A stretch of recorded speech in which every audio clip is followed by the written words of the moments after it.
Hi, this session takes you through the valuation of preference shares. What are preference shares?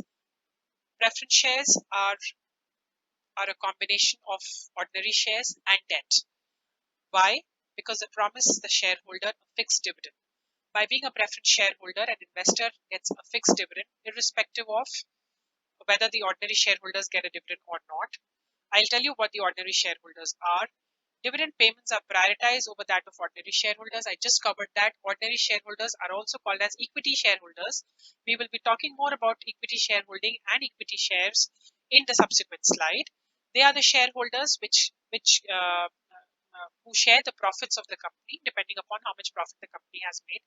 There is no fixed percentage of dividend paid to ordinary shareholders or equity shareholders, while a preference shareholder is paid fixed dividend. Then they receive the preference shareholders also receive their capital after the claims of the company's creditors. When the company liquidates, the creditors of the company are settled first, followed by the preference shareholders. So that way they again get preference over ordinary shareholders in terms of getting settled when the company liquidates. Now liquidation means when the company is wrapping up its operations. That's what is liquidations. That's what is liquidation. How do we value redeemable preference shares? Valuation of preference shares is just in line with valuation of bonds. We have redeemable preference shares again with the same properties that they have a maturity period. They have they are held by the shareholder for a specific period of time, and for that time period, this shareholder earns dividend, and when the time elapses, the shareholder gets the matured amount. Okay, the valuation of preference share is given by the formula given here, where P0 is the present value of the preference share, D1 is the dividend in year 1.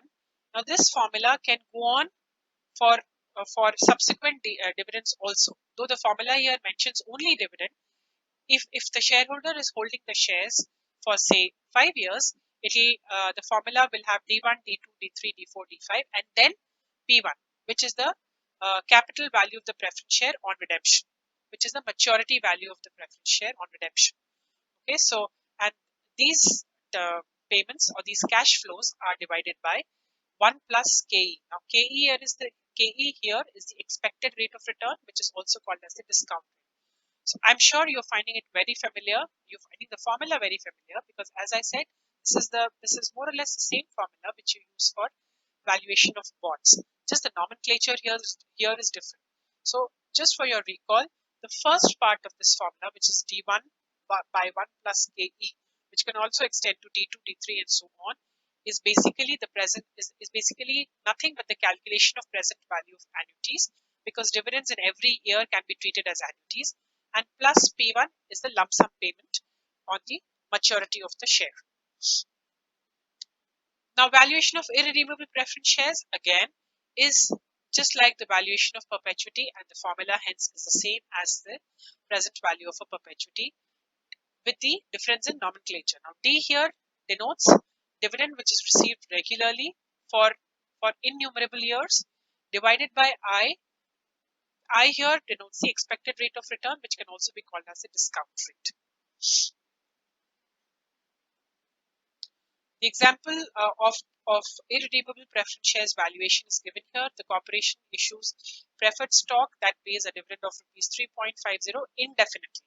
So the D, which is given in the formula here, can be replaced with the value of 3.50. Investors could invest their money at 6%. The I in the formula here is replaced by 6%. How much will the preferred stock sell?